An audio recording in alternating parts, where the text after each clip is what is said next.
Good morning. Last week I started talking about free choice. I got a little bit interrupted in the meantime. So I want to get back to that because it's a very interesting topic and one which, of course, is very relevant to our daily lives. So I talked about how free choice is really a lot different than the way we usually think about free choice in American society. Because here we think of free choice as being I'm free to do everything. I'm free to do this, I'm free to do that. If I feel like this, I'm free to react as a result. And as long as I'm free to do whatever I want to do, so I'm free. And Judaism says, hey, wait a second, that's not free choice. That's just basically being a slave to whatever thought, instinct, desire comes to your mind and thinking that you're free. And according to that, if you have unlimited money, you can do whatever you want to do, you're free.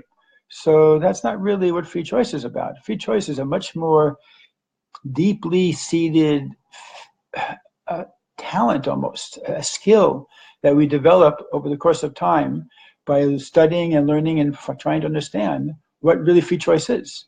So what does Chassidus say that free choice is? As I mentioned last week, it's free of influence to choose.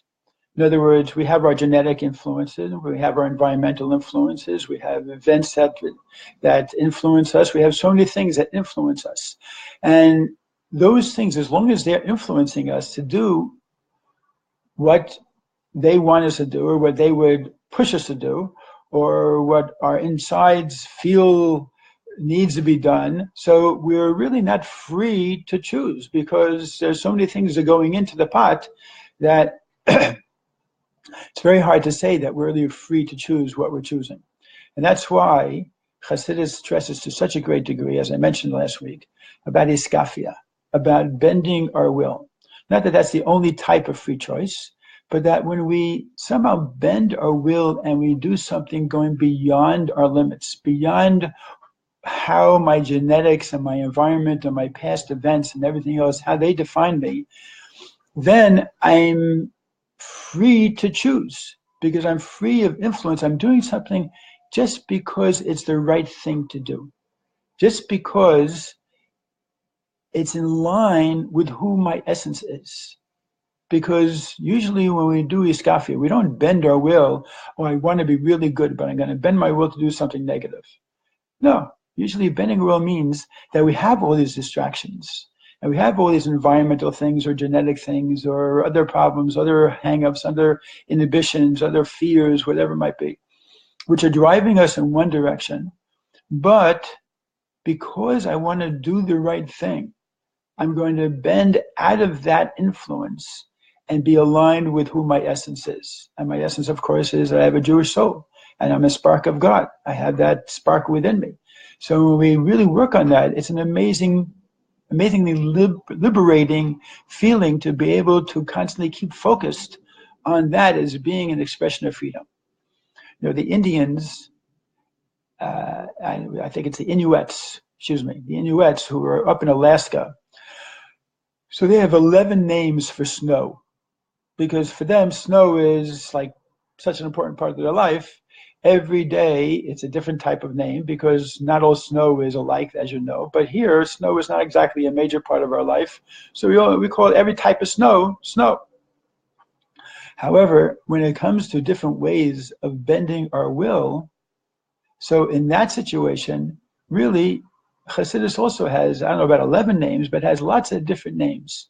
So iskafia is one of them, which means bending our will and doing something right. We have Kabbalas Ol. Kabbalas Ol means doing something even though we might not feel like doing it, but doing because it's the right thing to do.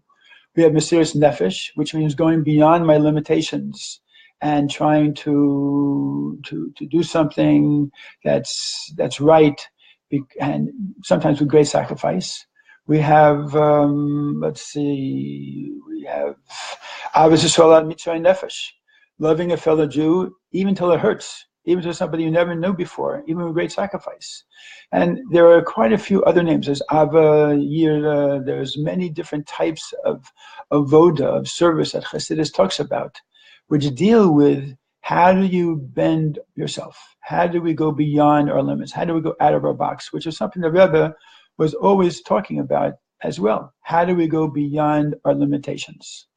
speaking with the Rebbe, I want to share with you an amazing story. A young man came to the Rebbe by dollars. I think he was from South America. And he said to the Rebbe, I have this non-Jewish girlfriend who I'm in love with, and I want to get married to her. And one of your rabbis in South America told me when I was up here for a business meeting in New York that I should come to visit you and I should tell you and I should hear what you have to say. So in the back of his mind, he told somebody, he was assuming, what's a rabbi going to say? I mean, he's going to say, this is wrong, you shouldn't be doing this, we're the Jewish people, we have to be married to other Jews, and you'll be much happier, and the cultural differences, and all the major lines that everybody knows already. The Rebbe shocked him. What did the Rebbe say? The Rebbe said, looked at him and said, I am jealous of you. And he didn't know what the Rebbe meant. Here's the Lubavitcher Rebbe saying to him when he talks about his desire to marry a Jewish girl, a non-Jewish girl, that the Rebbe is jealous of him.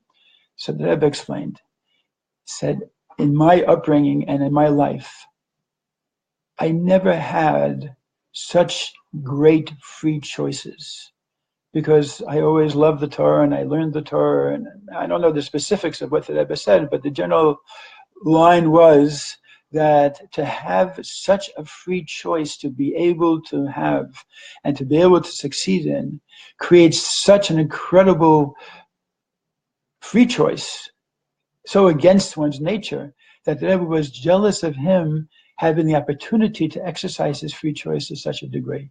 Isn't that an amazing answer?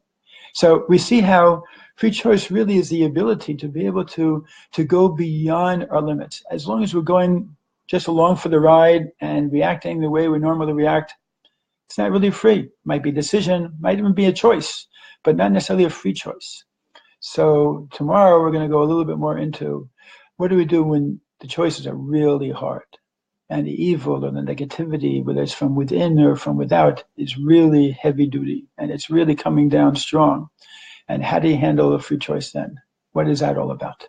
So take care, have a good day, enjoy your free choice and try to use it out. Do some experimentation. If you're not used to bending yourself a little bit or trying to go beyond the limits or even aligning yourself and your behavior with your neshama, even though it's hard and it requires that free choice skill, it's a good skill to be able to train yourself to and to learn and to practice. All the best. Have a great day.